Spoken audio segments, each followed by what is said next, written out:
The result from day one between these two sides was South Australia 48 to the Victorian Development Team 25. Dave is the 23 and under Queensland coach who joins me in commentary today. Dave, how do you think this one's going to go? Yeah, I'd like to say it's a good day. South Australia play a really up-tempo game, and I think the challenge for the Victorians today is going to be to see whether they can slow down South Australia's quick ball movement. And look, if they can do that and slow them down, chances are they might be able to force South Australia into some errors. And on the flip side, again, South Australia really up-tempo defensively. So if the Vics can control that, they'll get a chance to get some really good shots. So whoever control the tempo, I think, will dictate the game. Looks like it's going to be an exciting match. We'll be right back with you shortly for the first centre pass.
And we're back here for day 4. South Australia 23s up against the Victorian 23 development side. South Australia starting lineup: Ben Ryan at goal shooter, Clayton Wells goal attack, Jared Ben Bolt at wing attack, Alex Arthur at centre, Cooper Williams at wing defence, and the circle defenders Caleb Barnum and Sam Foster. And for the Vics, Trent Brook, Regan Munro at goal attack, Alex Nguyen, Marco Francesca, Jackson Minot, and the circle defenders Jarvis Holt and Oliver Ashgar. And so straight away we've had a chance to see that up-speed tempo of the South Australians.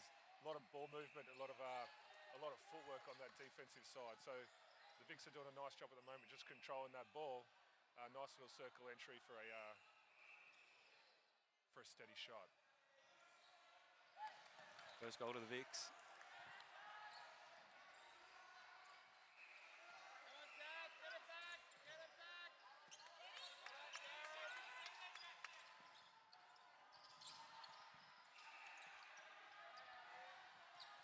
looks like at the moment the Vics have decided to settle back into like a little half-court zone.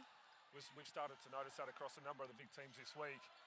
They're sitting that little mid-court, the defensive mid-court around the 3 or 4 metres just high of the circle, and there's circle defenders inside, not specifically playing on a man, but just trying to play space and force the attack end of South Australia up the court.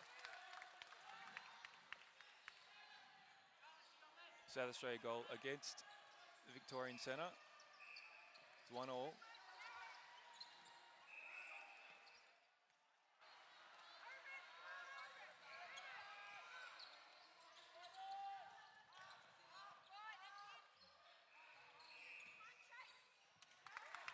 Offensive penalty there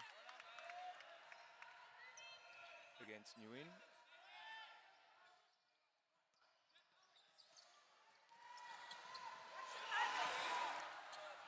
That's a classic example of some of the intensity and passion that you'll see at these week's championships, where that ball's going out with the male athleticism of the guys chasing the ball. We're seeing a few of those bodies flying and trying to keep it in.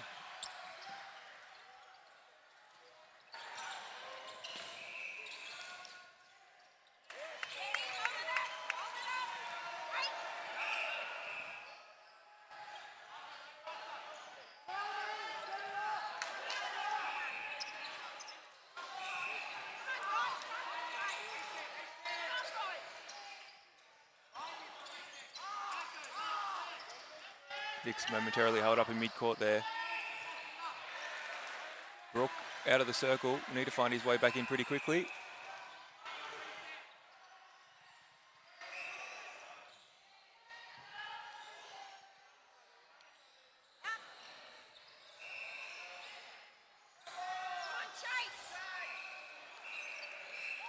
I think it's going to be fairly important to see which team settles down from. It's been a pretty hectic and erratic start, I think, from both groups. And with the top 2 teams sort of now set in the under-23s division, the other 3 teams are really battling for sort of that 3rd, 4th, and 5th spot. And, if the Vics can settle and maybe pull off a bit of an upset today, they put themselves right back in contentions for finals to start on Friday. So 5 teams in this 23 and under section. Vic sit on top, followed by Queensland and New South Wales. These 2 teams sit 4th and 5th. Vic Development without a win so far after 4 games.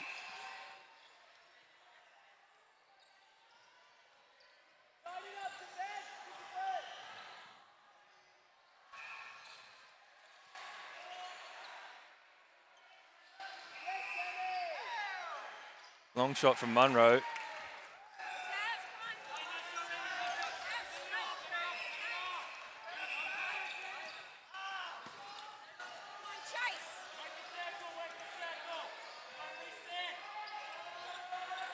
And again, Brook out of the circle. I think he should probably stay back in and be a bit of a target for the Vics, but an offensive contact there on Munro.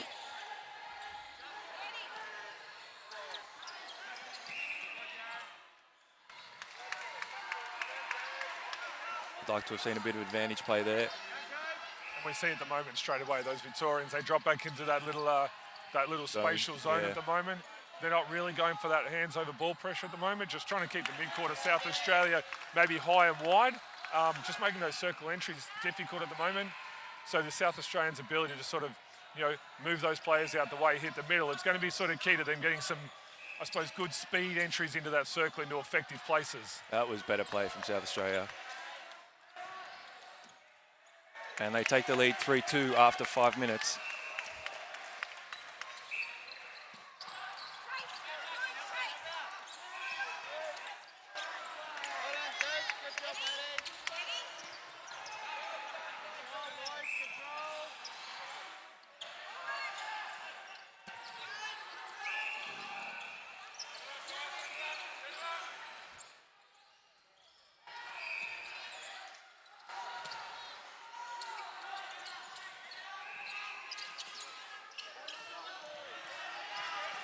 Vic's held up a bit in transition.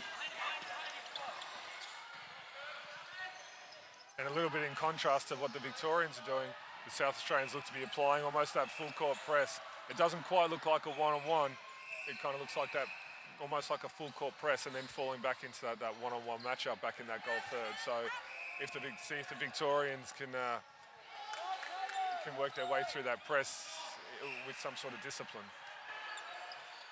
And is that something that you've trained for as a 23 and under coach coming into these nationals? Yeah, it's what we're looking to do, I suppose, with our group is, definitely we know we're going to come up against a lot of really good presses. When we look at the VIC under 23 team, they've got phenomenal both one-on-one and press defense when they bring it. So if we're not prepared for that, I think we're going to be in a bit of strife. But so we've done a lot of preparation on that. But not only that, but our defensive side as well, to see what sort of pressure we can assert. So I think the key for these guys at the moment is we've sort of seen the start of the game be probably just a little bit erratic defensively. Lots of great footwork, lots of great intent with the footwork, but a lot of guys getting put out of play at the moment. And if they can clean that up, they might be able to just sustain a little bit more pressure.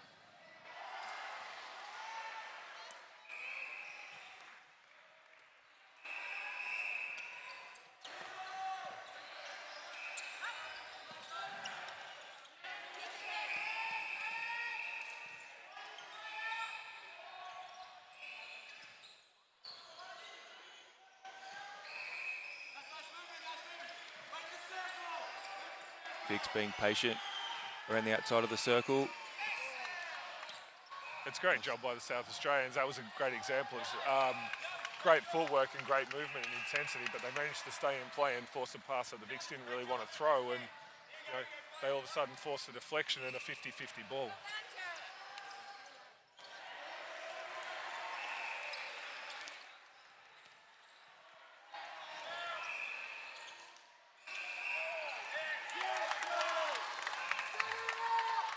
Quick three, I think, against the Vics there. They were a bit unlucky.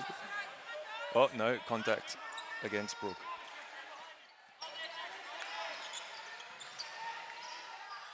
Oh, good long look.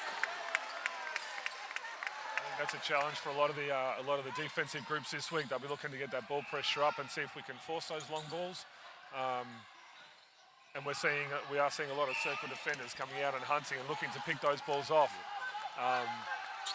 So we'll see the work not only up the court being really important, but the work that their guys are doing towards the back being ultra important as well. So here we're probably going to see a really good example of what South Australia are looking to do, is extend that defensive pressure all the way up the court.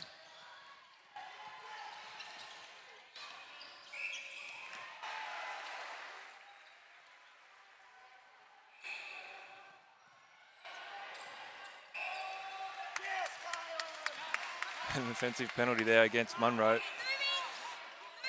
Use of the arm indicated by the umpire.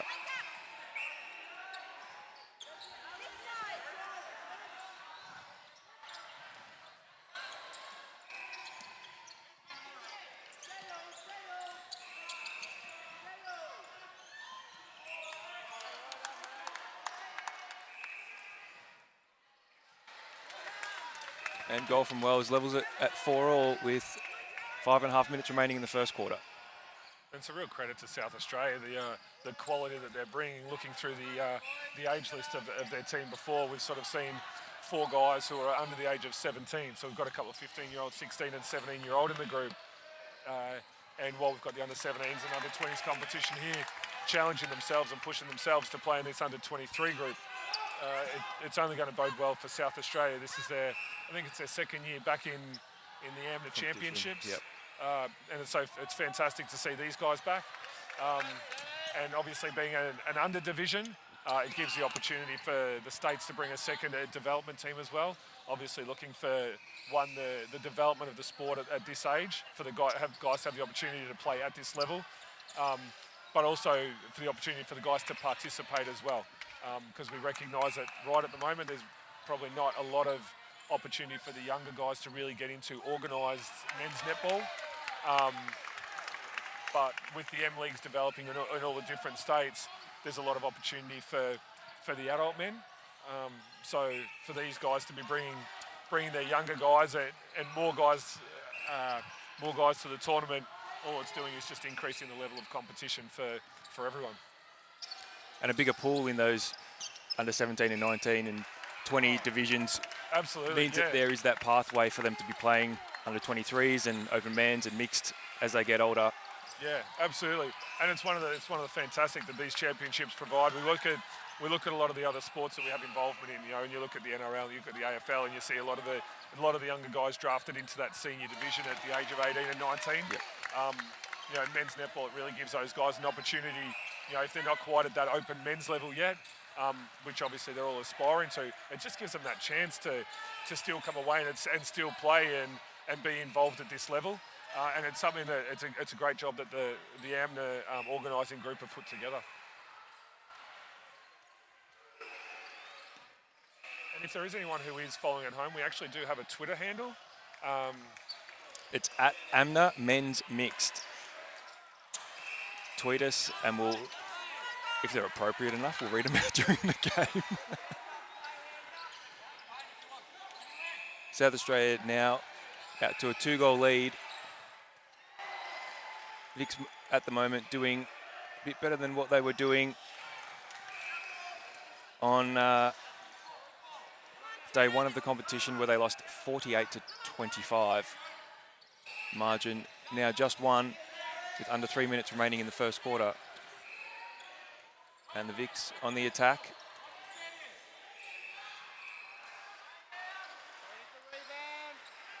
Good tip there from Burnham. And goal from Brooke. Levels it up.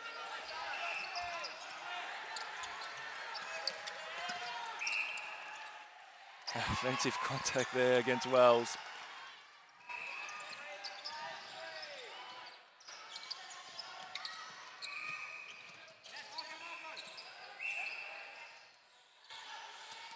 Pausing contact then against Wells. Good 1-2 through court for the VICs. But being held up again, there's no clear avenue for them to goal. South Australia are contesting everything.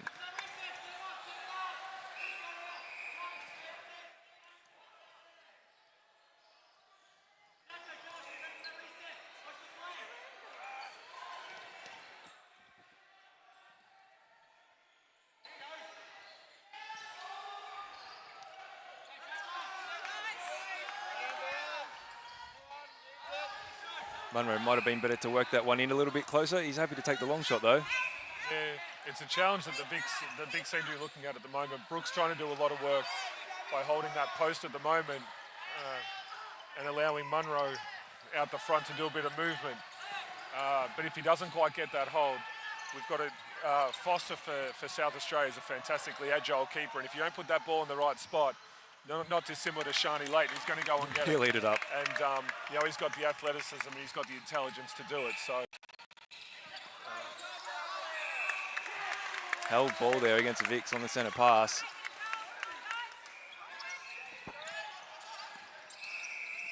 I think if there is any netball coaches or anyone who might be watching at home, what you're seeing at the moment is a real opportunity for a lot of our young guys who are coming through, and you can see their development opportunity not only in their skill set, but also in their ability to deal with these kind of environments. The emotional side of the game for kids this age, and the intelligence to now just settle the game down and actually play some really high percentage netball and see if we can move away from the erratic style and really just grind down. And that's a great example and set there by South Australia. Some really good tempo, sharp but not erratic netball. And a goal there after the siren.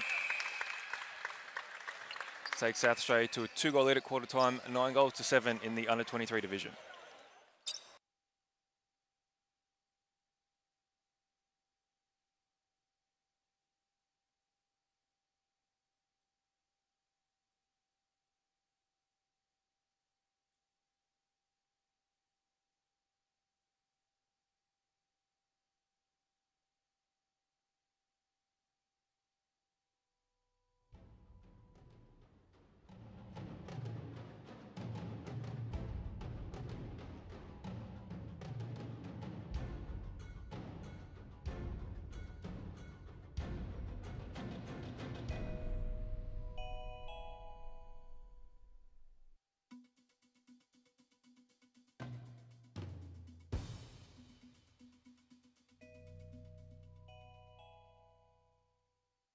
In the light and sound, nothing's gonna stand in my way.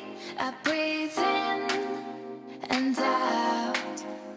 Can you hear me calling? Can you hear me calling your name?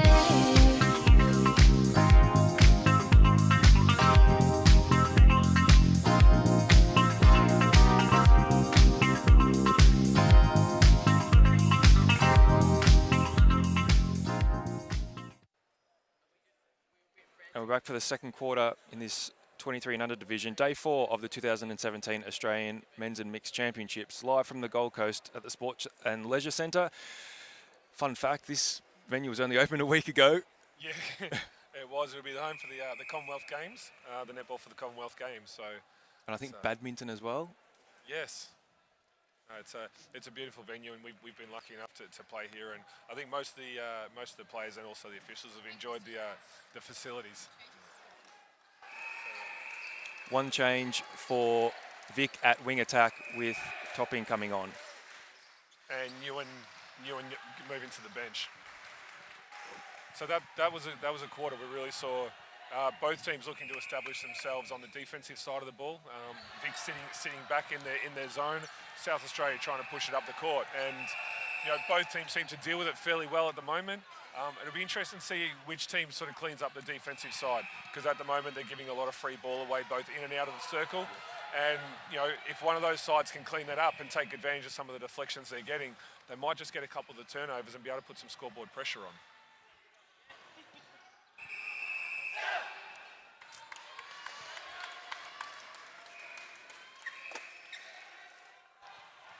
And coming up later tonight, 2016 23 and under grand final rematch, Victoria against New South Wales. Stay tuned for that one. Oh, good tip from Munro there. Can he chase it down? Good backup from Topping.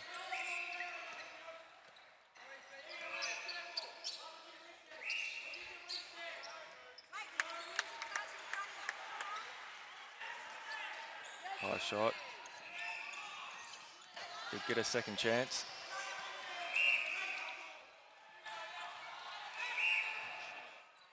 Both players out. Munro converts. Brings it back to one, and the centre pass to follow.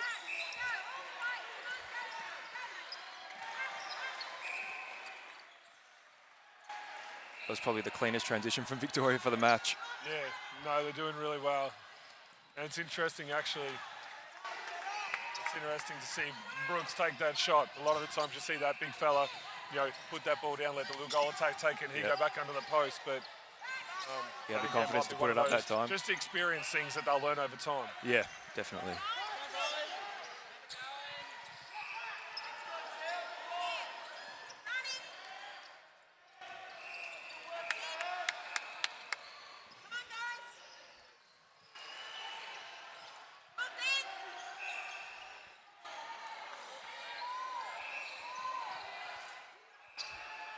One thing we sort of seem to have seen a lot tonight, there's been a lot of attacking contact in that circle. It looks like there might be some of that defensive pressure. The attackers are trying to force their spots maybe a little bit too much.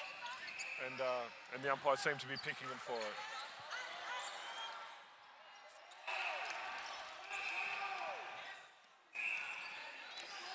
Almost a hell ball there. Yeah, great example of what we were saying before about, Brooke really working that post and keeping the keeper, keeping Foster back there.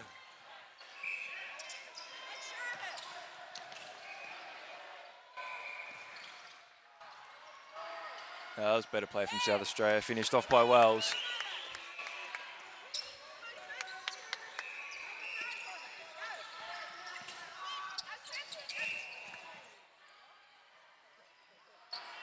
Good take from Minot. Nothing in that. Good contest from the boys. That's been a real highlight of the championships this week so far. The men are really, both men and the mixed, are going exceptionally hard at the ball. It's heavily contested netball, but it's very fair. And all the teams have recognised that spirit in which we're trying to play this week. They're all contesting really hard and going at it. But fair, and as you saw, picking each other up off the floor and then going again. Round two. Yeah.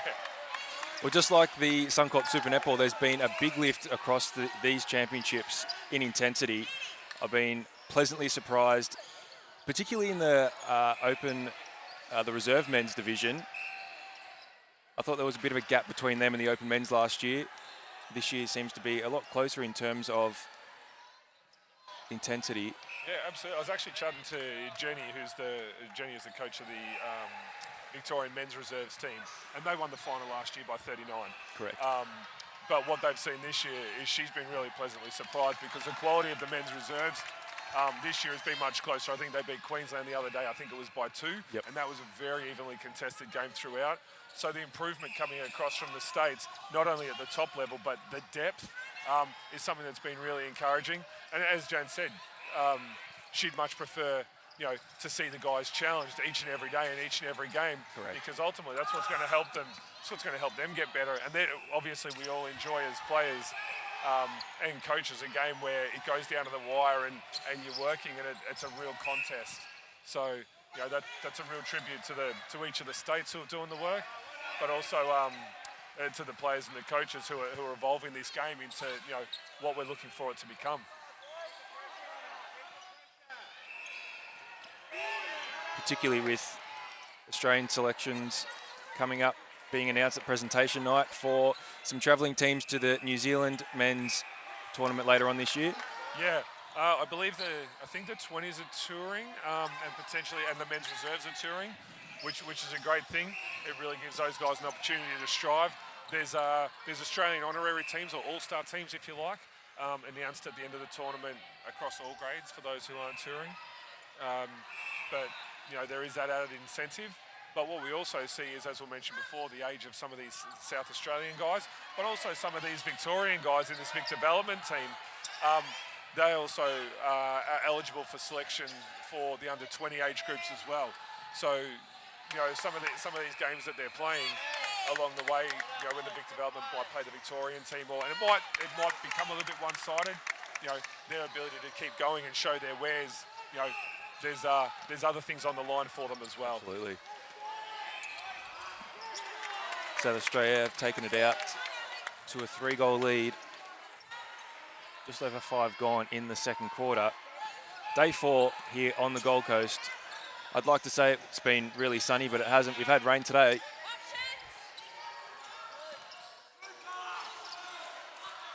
Good anticipation there from the Vics. What the Vics are getting at the moment, bringing that ball down while South Australia's pressure is continuous. They're getting a lot of support from wing defence and goal defence, from Minot and Hull in bringing that ball down the court. And it's really freeing up that mid-court back into that goal third.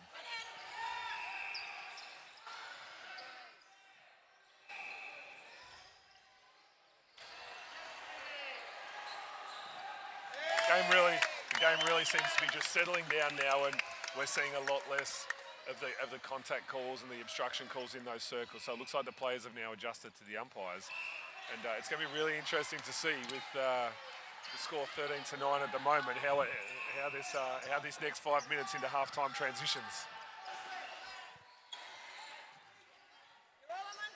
Vics have looked a little more direct in their attacking play with Topping on a wing attack, but haven't been able to capitalise as yet. Yeah, the Vics are doing a really nice job of almost extending when South Australia have got their ball just inside that centre third. The Vics doing a great job now of extending that defence up. But that South Australia ball movement is it's working out really nicely for them. They're getting really good control, and I know one of the things a lot of coaches here are looking for is that catch and release. So they're not catching and turning and then looking and assessing and passing. They're able to do all that in that instance. They're looking to almost catch the ball and get their footwork moving forward straight away. Looking to release that ball much quicker and take some of that advantage away from the defence. Ryan confident, that's 3 in a row. Lead out to 6 with the centre pass to follow. It's always great to see a big fella who can shoot further out from the post. Usually it's left to the little fellas and the big fellas rebounding, but given the opportunity, it's always good to see that.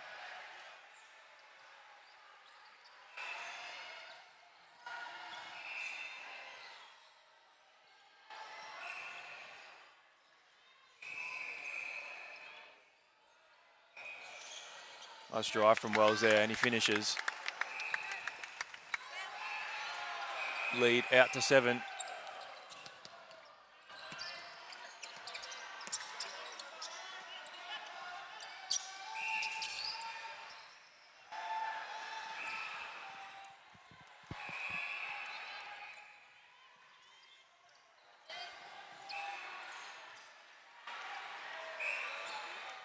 That's the one I'm not sure of again. It was a contact, but I think it was very soft. That's one of those examples. I think Foster gets put out of play, and he's obviously their bigger defender. And I'm not sure that if Brooke doesn't head down to that post and start posting up on the goal attack, that maybe Munro can't just pop that ball straight into him, and he gets that nice little shot 2 feet from the post.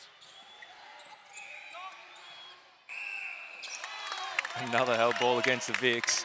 Great job by the South Australians. That full work on that defensive side. It is a trademark of theirs. And what we're seeing is, now that it's starting to clean up a little bit and they're not getting the whistle, putting those Vics under a little bit of pressure and getting that held ball. So I'm sure the coach of the South Australians will be happy with that.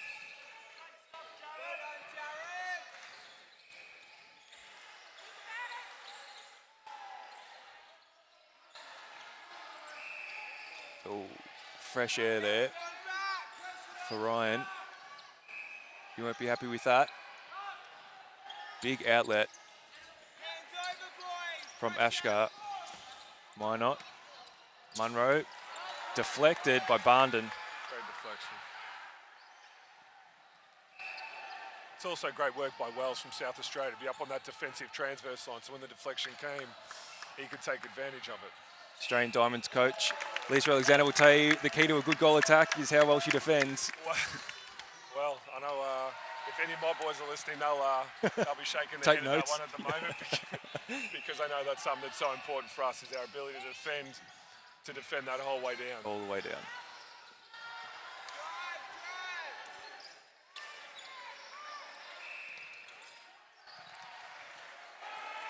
Looks like the Vics might have made that decision. They're looking to double the post at the moment. And if Wells from South Australia, the goal attack, if he wants to move outside the circle, they're just leaving him at the moment, still defending hard one-on-one on their midcourt, but just making sure that that ball can't go in easy because obviously Ryan from South Australia on the post there, he's got a little bit of a size advantage. Brooke. So we've got at the moment, it looks like Coming Brooks might have hurt himself and he's coming off the floor. So Topping's moving from wing attack to goal attack. And then what we've seen is Munro, who was playing a goal attack, is going to move back to shooter. So this is going to be really interesting now because we've got both small, agile, moving goals to Victoria. Going to look to probably rotate in and out of the circle a little bit more and see whether that footwork from the South Australians can now keep up with their speed. The only disadvantage the Victorians are going to find is with their shot selection. If they're not making their shots, it's going to be tough rebounding in there against the size of Foster and the South Australian defence. Yeah, they need to work it a little bit closer to post, just like that. Yeah, and that's the speed I think the Vics are going to now look to try and play out and try and get that ball as close to post as possible.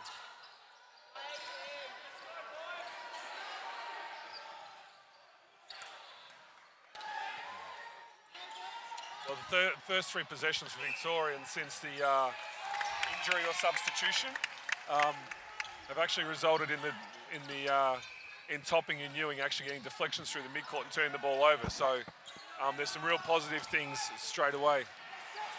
The intensity is there, but they're just not converting. Probably a few poor pass selections in attack. Yeah, no, I agree with that. And it definitely just looks like it's taken the Victorians just a second that now that they've just got a little bit more intensity through the midcourt defensively, now on that turnover, are they able to then play with it from the one lot of intensity to then calmness once they've actually got the ball? So, but both Newen and Topping have showed through the week that they can play great and controlled netball. So it shouldn't be too long before they're back flowing again.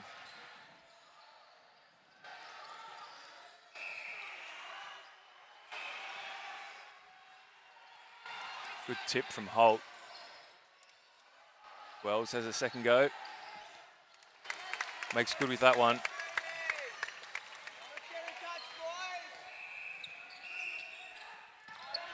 19-10, just over 2 minutes remaining. 10-3 South Australia lead this quarter.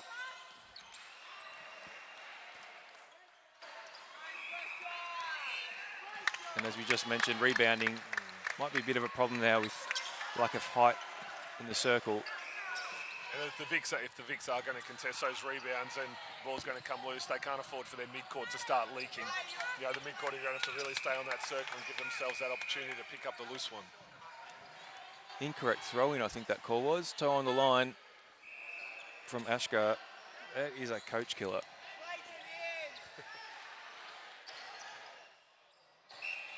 Or maybe you should have worn shorter shoes.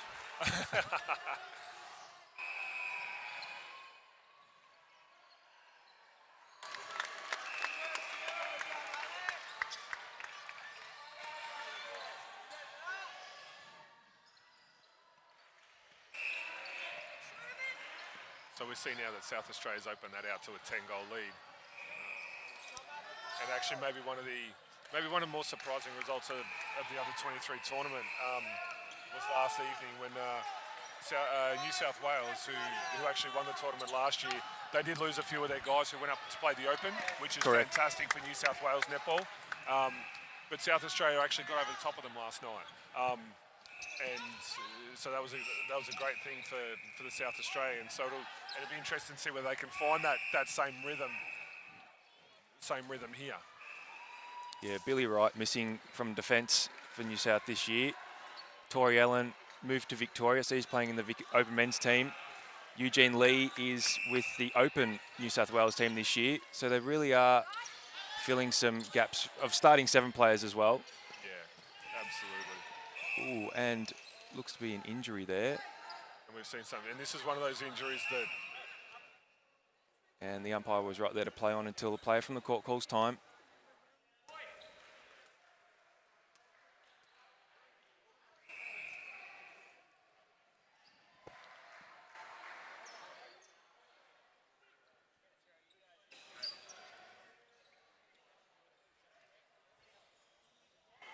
We're going on screen. We're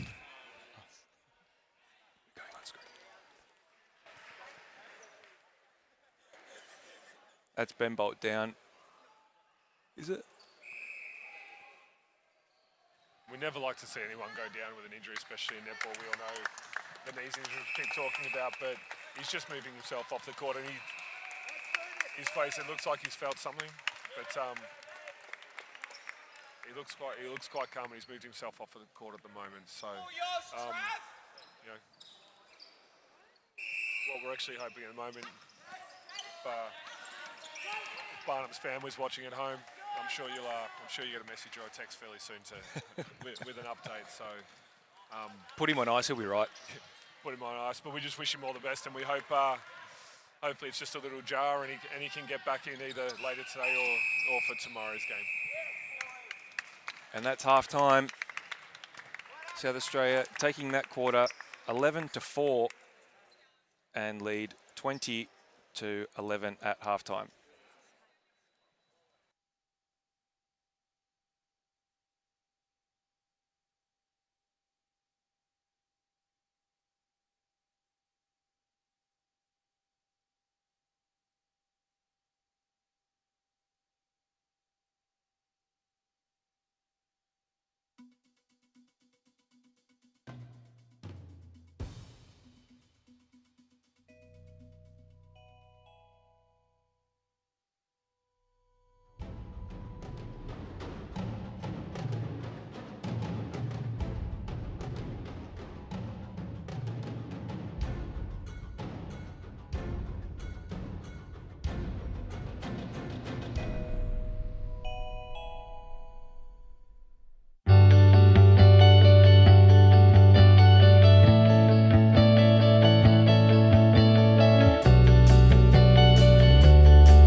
So half-time here in the 23 and under division.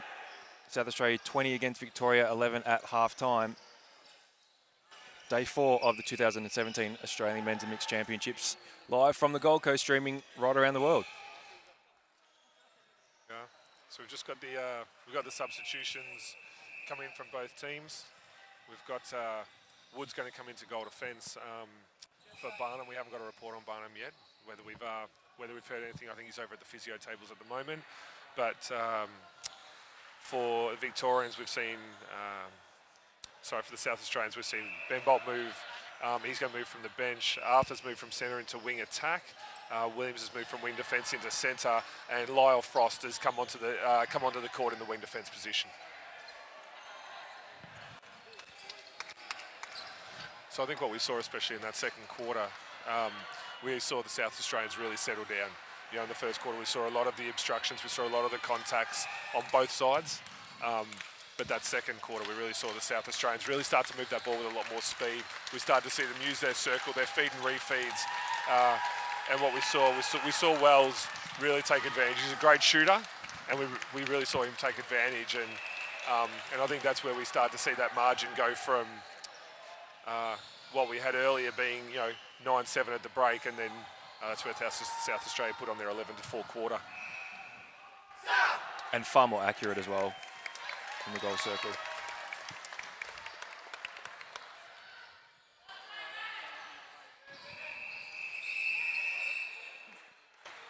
And the Vics ready to join them on court.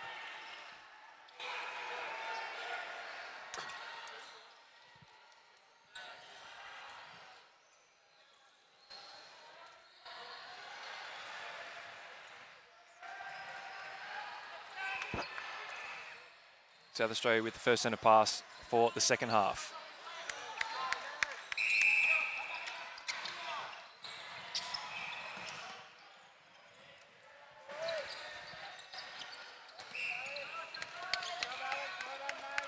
Looks like to start with, the Vics might have just brought that little zone just up a little bit higher off that first centre pass.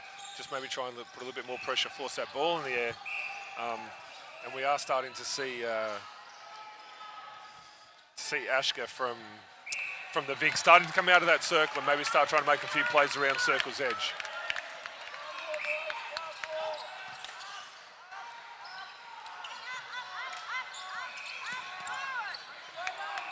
And this South Australia doing a fantastic job now, bringing both wing attack and goal attack down into the game defensively, and applying great ball pressure to the Vics. And challenge will be now for the Vics is, can they sustain this pressure, move that ball around with accuracy.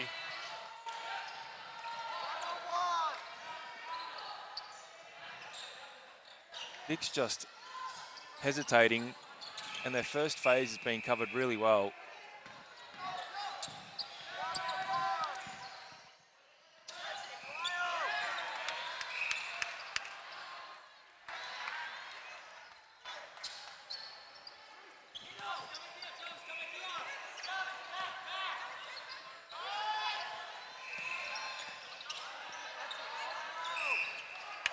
It's actually it's a really nice contrast watching the difference between the South Australian style of netball and the Victorian style of netball. And we can sort of talk about that across each of the grades. South Australian style is very instinctive. You know what I mean? There's not the strict structures and all that sort of stuff that we probably see more from the Victorian teams. Like, they really know their roles, they know their structures, and they're placed in the presses or the zones. As where the South Australians are much more instinctive. They play really reading the game and making those instinctual movements and trying to balance out, the intensity of their instincts.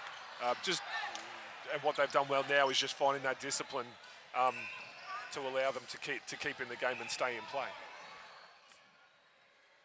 I think there was a caution for Wells there from South Australia, goal attack, for delay in releasing the ball to set the penalty.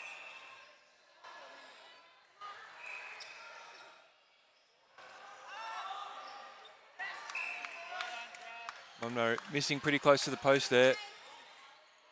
They've done all the hard work to get the ball that close to the post.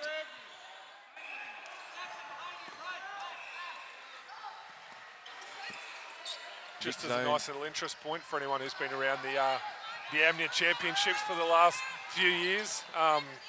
One of the Queensland under-23s from last year, Dean Hurst. He's actually our umpire down on our right-hand side of screen, and he's done a fantastic job from where he was at to do a boatload of work to be able to be in a position to be able to umpire at these championships. So we take our hat off to Dino for putting himself in that position.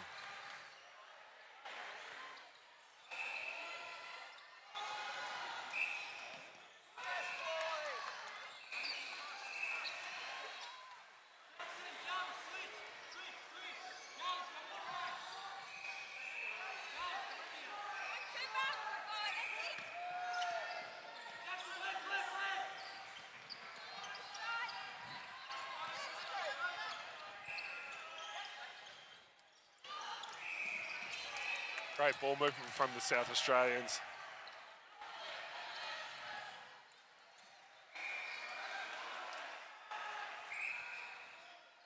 Couldn't quite finish off, but that's really a trademark of what I suppose men's netball is all about. It's that speed of ball movement, it's that look, it's the ability to get the ball to the other side quickly and let the guys play. You know, the speed at these championships has been fantastic.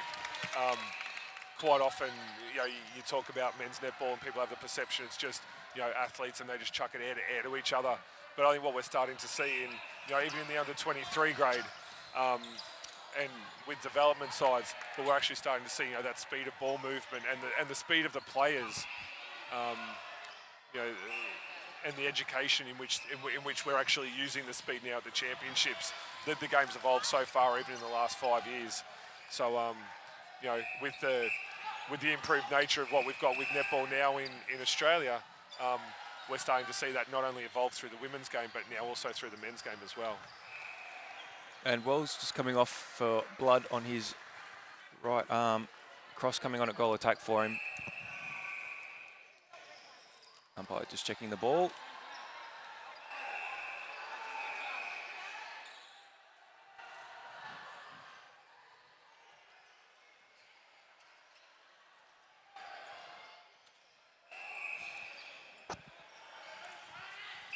But definitely these boys just haven't hopped off a plane to play a week of carnival netball. They've been training for about 6 months, about October last year, teams were picked. Weekly training sessions, training camps, all at their own expense, and then they pay to fly and stay up here for 8 days of the tournament. And as we're seeing, even by, you know, even the introduction of the live telecast and live streaming of the games, the professionalism of men's netball is really going through the roof at the moment. So, you know, one of the great things I think that the AFL and cricket and all that sort of stuff have done if they've recognised that the inclusion of women in their sport is one of the secrets to their long-term sustained success. And so, you know, I think at the moment it's only going to be a matter of time before netball starts to evolve in a similar way and start to work and, you know, really provide that inclusive environment for the men's netball as well, to really help them grow and start competing against, you know, competing against the AFLs and the crickets, who are really now driving that female side of the sport. And we saw Erin who was a Boomers player. Phillips. Erin Phillips, yeah, she's a Boomers player, and now she goes and she's playing, you know, played AFL or AFLW at the Crows this year, and that passion for it. And hopefully what we can see over the next evolution of the next maybe 5-10 years is the evolution of men's and women's netball coming together, and we can actually start to see much more of a spectacular and an inclusive environment in the netball sense as well.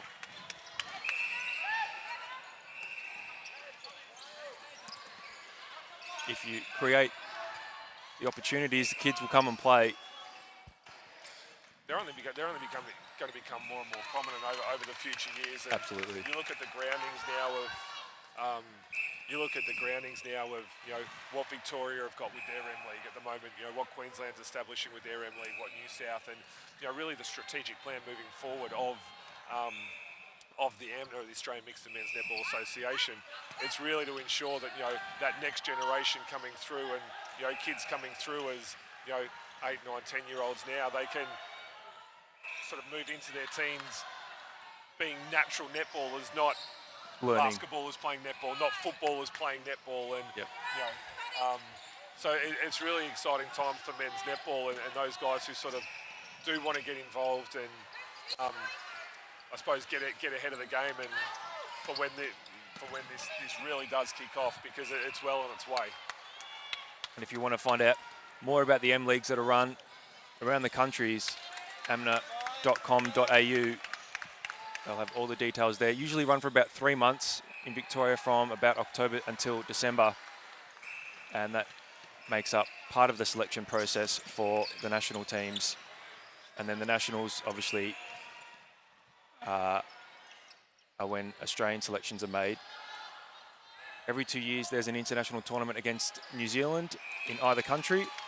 So every 4 years each country gets to host it. And it's great to see that New Zealand have actually, by invitation, sent across an under-20s team for these championships. They don't usually play in under-20s internationally, but it's been great that they've taken that invitation and they're playing really well at the moment. Yeah, absolutely. The South Australian team has just really stepped up at the moment, and they're just, I think from more than anything, it's just their discipline. You know, they're so good on the athletic side and the instinctual side of the game. But now they've just settled into their disciplines, and you know they've sort of ensured the Vics haven't scored this quarter. But having said that, great intercept coming through from Minot from the Victorians. Oh, Topping tried to keep it in there. Rook back on at goal shooter, Munro to the bench. So the Vics have got a really great challenge now. You know, we accepted, you know, they are a Vic development team. But, you know, we can all rest assured that while they might be the development team, you know, they'll be sitting there right now and just going, hang on, what do we need to do? Because in their mindset, they're not a development team. They're here to win. And they're here to play. They're here to win. Absolutely. You know, and they're going to be looking to make their adjustments, and they're going to be looking to do these things. So, you know, hopefully in these next couple of minutes, and even in the last 30 seconds, we've seen Vic get a couple of really good turnovers. Only they could just really, really stay in that game. Convert. South Australia are sitting on a 7-0 run, but it's great to see the Victorians, you know, Not sticking giving up. right in this. No, not at all.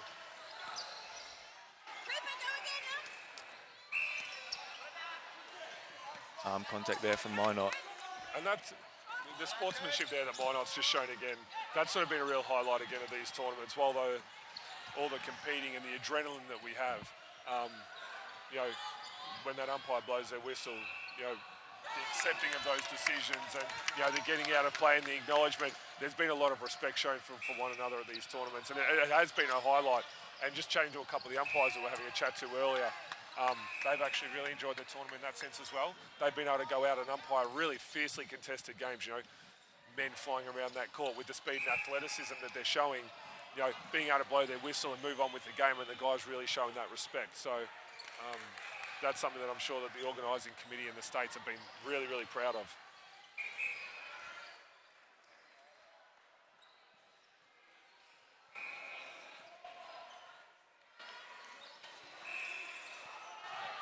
Ryan, strong rebound there.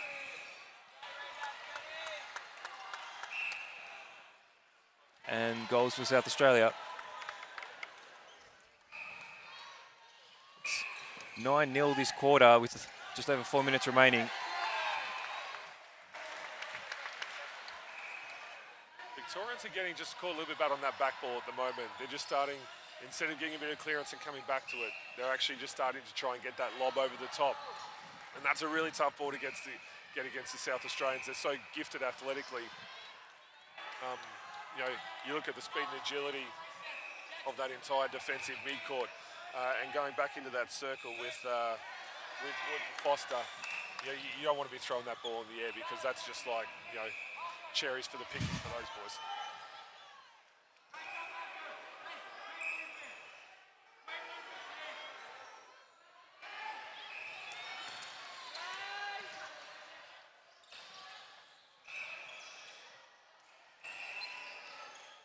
Topping again, opts for the pass off. Good choice.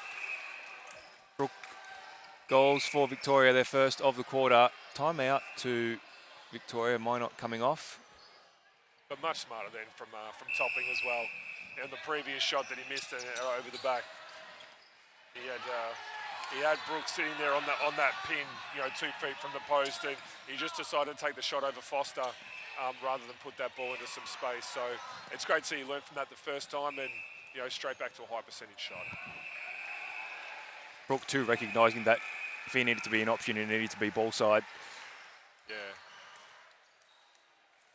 And again. Oh, when he was step. And Dean Hurst, our wonderful umpire, straight onto that decision. He's going to want to watch this call time and time again. He knows I'm commentating, so he might actually be a little bit scared to watch this.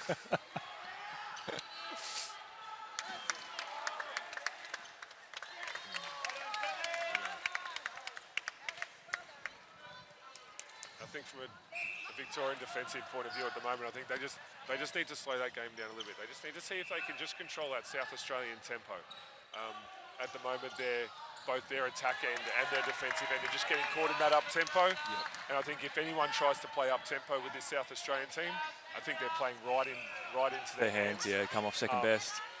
And so, do they then need to sit there with the South Australians and just maybe try and grind it down a little bit more and just really slow that game down?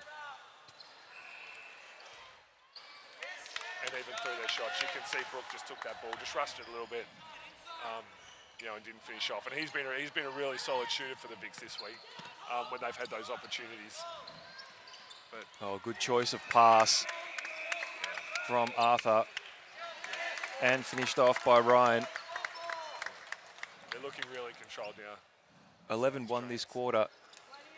Just on a minute remaining in the third term. That one misdirected into attack. Quick transition for Victoria. Can they finish?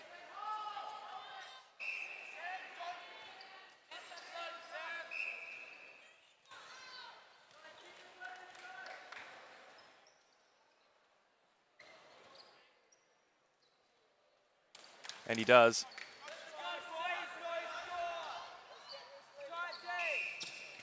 Oh, South Australia right out for that centre pass. And carry there from Arthur. So he's just taken off. He just received the ball just before he left the ground, and then he went into his stepped on. He went into his jump and he landed with both feet. So good call from the umpire there for the stepping.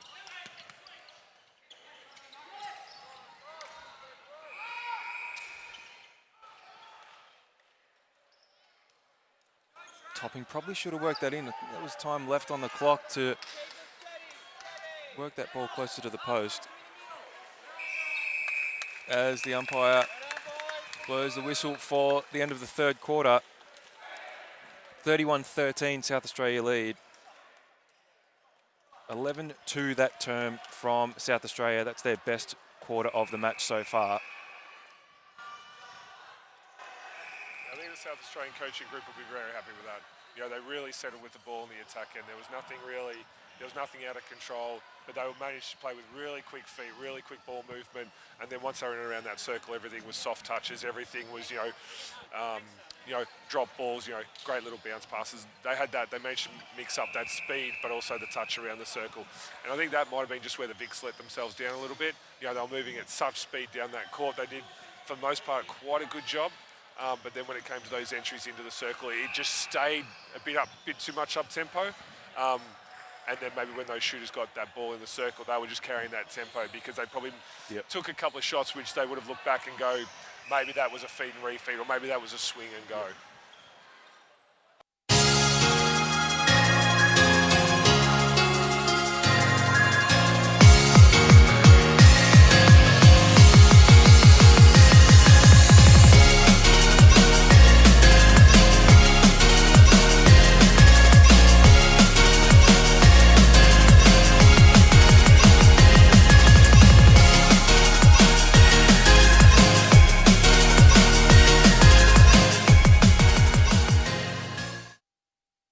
In the light and sound,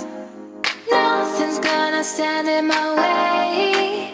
I breathe in and out. Can you hear me calling? Can you hear me calling your name? Much longer scoring game than on day one, but margin-wise, South Australia won by 23 on day one last Sunday and lead by 18 at the minute. So they could, the way they're playing at the minute, they could well beat that 23-goal margin. Yeah, look, and I think that's what the South Australian group will be looking to do. You know, they had a great win last night against New South Wales. They weren't great early today. You know, they were scrappy early and fairly undisciplined, but it looks like they've made some really great changes there. And as we just mentioned a bit earlier, with the changes that they did make, there doesn't seem to have been a shift in their momentum. If anything, it might have calmed them down a little bit.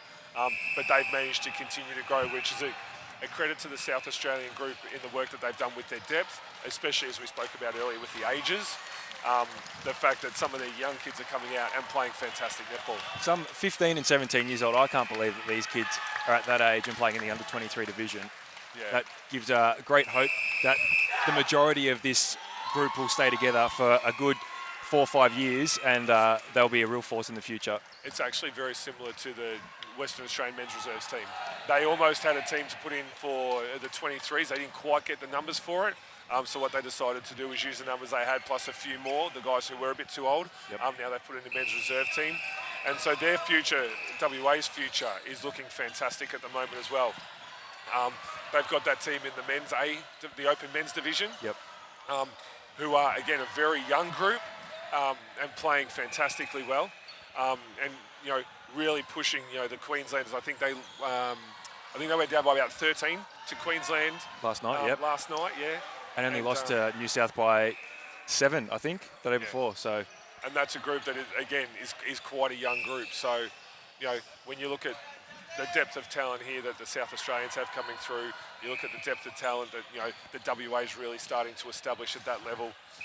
And then the natural depth that you have through that eastern seaboard of, you know, the VICs, Queensland, and with New South, you know, these championships are only going to get better and better over the next sort of, you know, 2, 3, 4 years.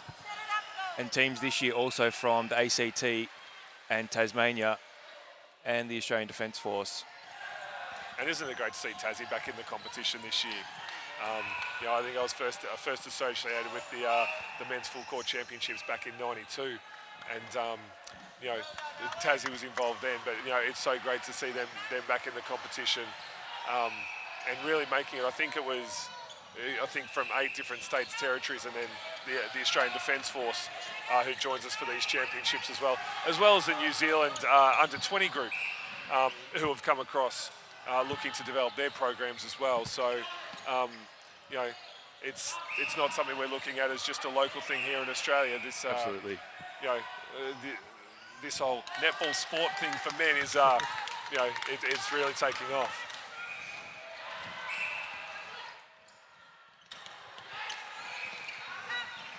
This is much better from the Victorians now. You know, a lot of their ball is now coming back at it. It's short and flat, and they're taking that speed of the South Australian defence out of it a little bit. They're keeping the ball out of the air. Short pass there, but they're keeping the ball out of the air and keeping the South Australians on the ground. So I'm sure that's something they would have spoken about at three-quarter time.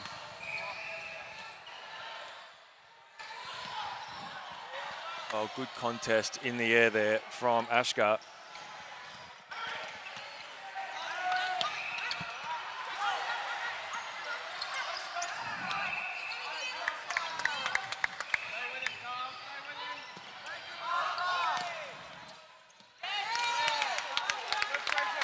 And even though the South Australians got a deflection there, we're actually sort of seeing more of a series of 4, 5, 6 passes from the Victorians without that interference from the South Australian defence. And so I'm sure that when the Victorians actually look back on this, they might actually ask themselves, you know, probably reassess themselves and go, this is actually working so successfully. You know, that's something that they probably need to focus on for the rest of the week, because, you know, when you start to look at some of these other defensive units, you look at the Queensland defensive unit, you look at the Victorian defensive unit, you look at the New South defensive unit, they're big. They're big men. And, you know, if this Vic development side sort of are looking to compete with those if they're not going to compete with those teams in the air. So they really need to play this shorter brand of netball, really high percentage. And finish it off. Yeah. Brooke looked for the pass off there. Yeah.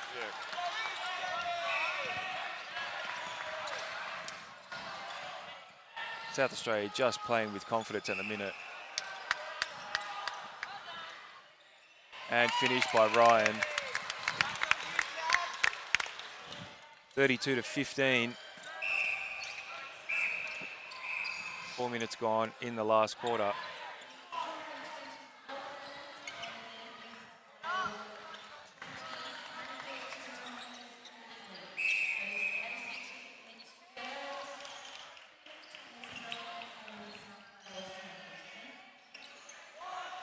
One of the big differences for the Victorians in this game is Francis has come more into himself, the Victorian centre. He's doing a lot more offering on that front ball. He's not settling for that longer ball. He definitely seems to have taken some sort of leadership through that mid-court and is taking real ownership over making sure that the Victorians are playing the style which is going to sort of suit their personnel a lot better. There's one thing that the Vics need to work on the rest of this week. It is shooting practice. Yeah. They've had just as many opportunities in the circle as South Australia, but South Australia is shooting at a much higher percentage. And I think if the Victorians look back on this game as well, I think one of the things that's sort of hurting them and let South Australia really push away like they have is their defensive transition style side of the game. South Australians, once they get that rebound, they're going really quickly. Their mid-court's releasing. They're getting the ball over that first or second line of the Victorian defence. And it's really allowing to get that ball down to their attacking circle quickly, which is giving Ryan and Wells a big opportunity now just to play in open space. And we all know that with the size of that circle down there, it's really difficult to defend moving goalers one-on-one down there.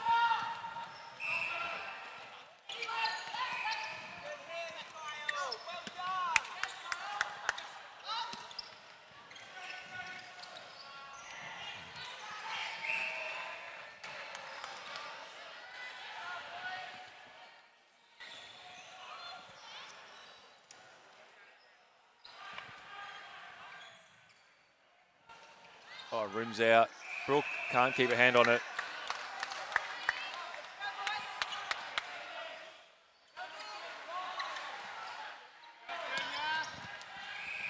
Good outlet to find Cross. Ryan's out of the circle. Crosses back in. Arthur with a penalty outside. And off.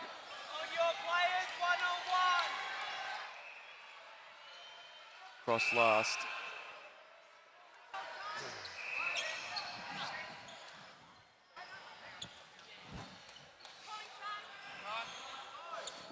We've spoken a couple of times about the youth of the South Australian today, and a classic example that we've got is Ben Ryan, who's playing down at shooter at the moment, 15-year-old, playing this under 23 competition, mad keen musician.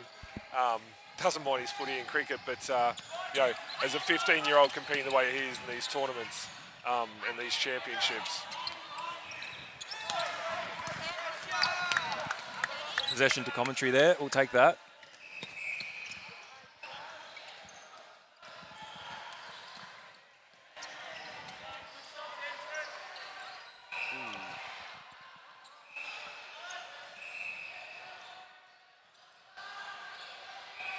Ryan was open for a week.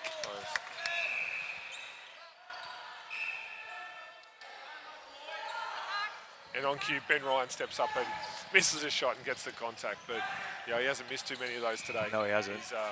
He's been fantastic. Munro dribbles that one in. And much better movement from the Victorians. Really short and sharp and aggressive movement. Halfway through the last quarter, 34-16 in favour of South Australia. 3-all in this final term. Ryan strong under the post, but can't keep it.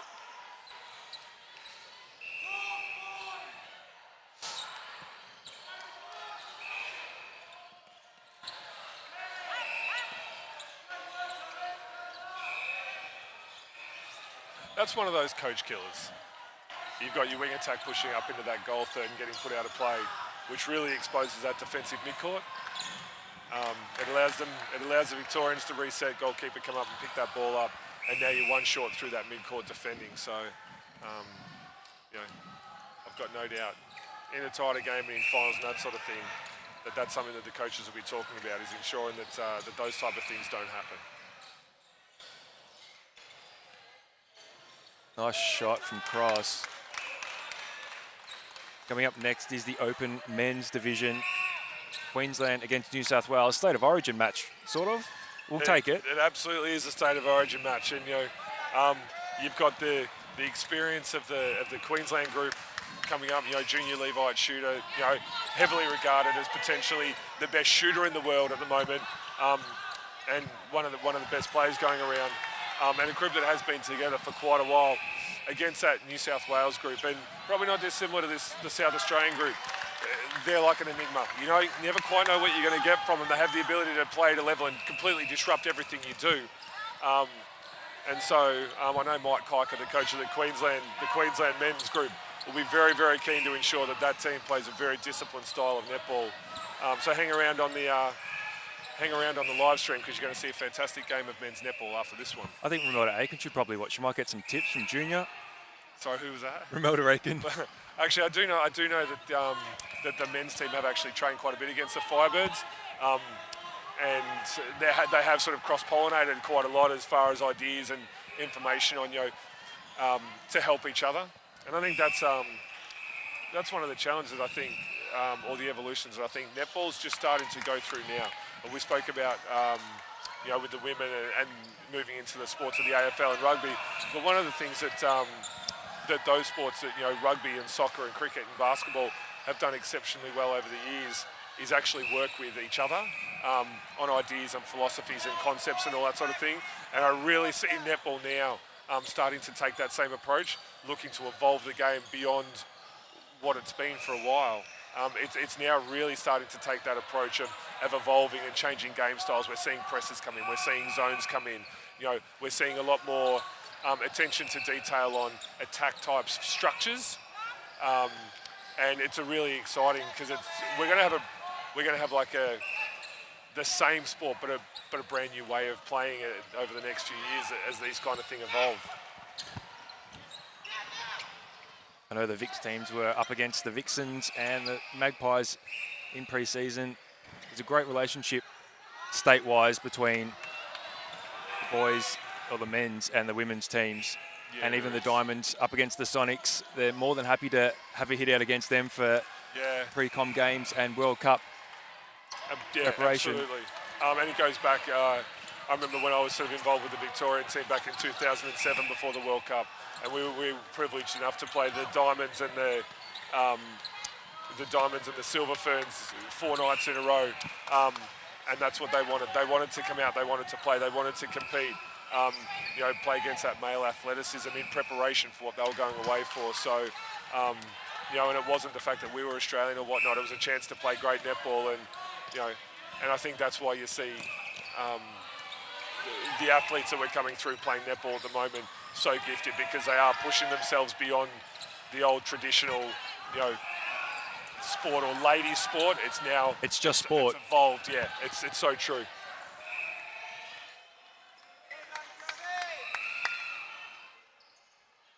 Just over 3 minutes remaining in the match. South Australia in control.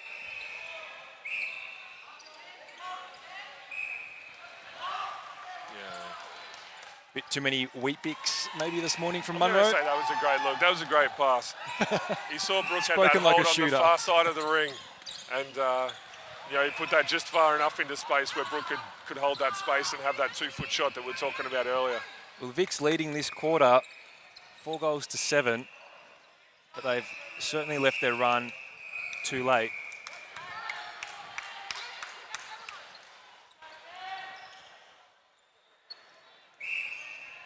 And an offensive contact on Munro backing in to Foster there. Foster's been great. I'd probably pick him as player of the match. He's been disruptive right from the start.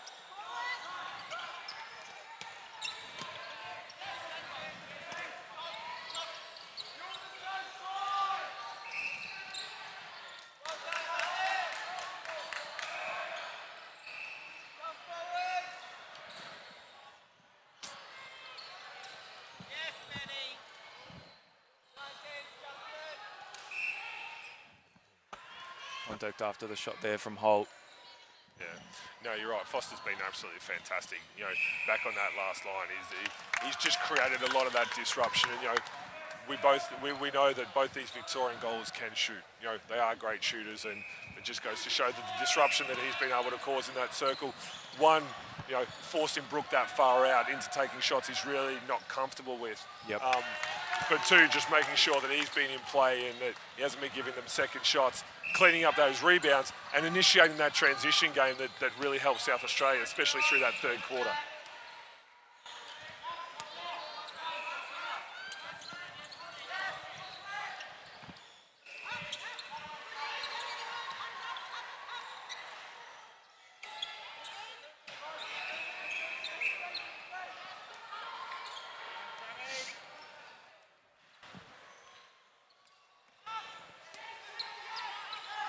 Good chase there from Brook and Munro.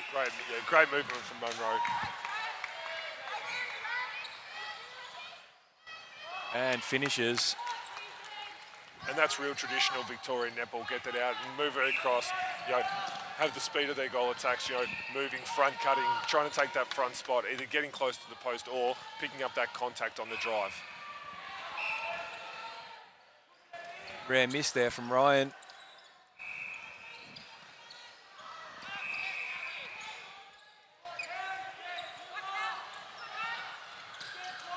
And Cross got his hand on it then. Even in the dying moments of this game, South Australia are not giving up. Cross again. And there we go. And there it is. 37-21 to the VICs. To South Australia, sorry, the VICs winning that last quarter 8-6.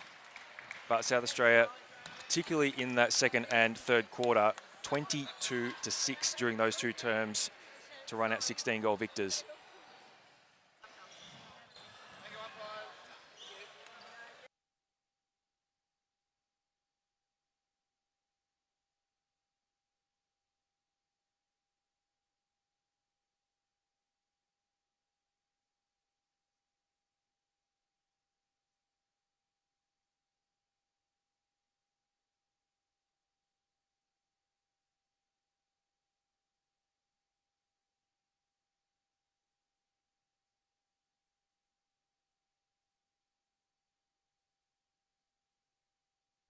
In the light and sound, nothing's gonna stand in my way. I breathe in and out. Can you hear me calling? Can you hear me calling your name?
And I've got with me now Sam Foster from South Australia, the goalkeeper, player of the match for this particular match on our live stream.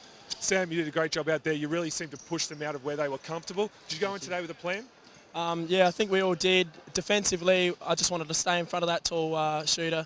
He really likes to hold sometimes, but he moves around as well, and they've got two good feeders as well that are really small. So I was just get the hands up, stand really tall, pressure them, make them throw the high balls, and Travi and I can hopefully pick them off. So.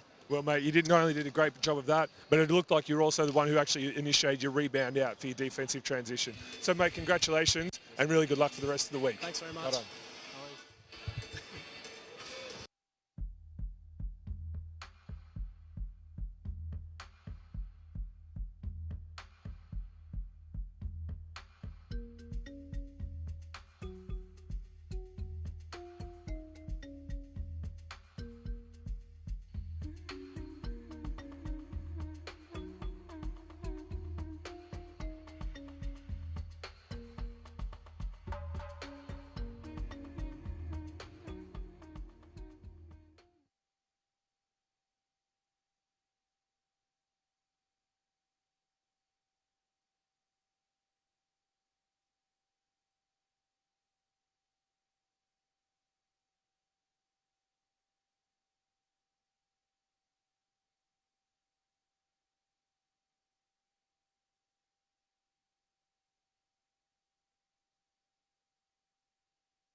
And I'm here with Brenton, the South Australian 23 and under team manager. Brenton, another great win against the VICs this week. What was the difference between the first time you played them and today? Look, I think the guys had a lot more control of the ball. It was our third, fourth game for the tournament now, so they're a little bit more settled. They're relaxed. A couple of our guys, it's the first time they've come away as well, so they really understand what the expectation is now. And they had, I guess, the live feed going on as well, so that certainly pumped them up a bit as well. You got a couple of young kids in there, 15-year-olds. You must be pleased about how well they've adapted to playing in a carnival like this and being away from home. Yeah, look, Benny Ryan, he's played in a couple of touring squads now as well. So at 15, I think he's got a well and truly good experience to go forward and do some great things in his career. Well, best of luck for the rest of the tournament. Well done today. Thanks,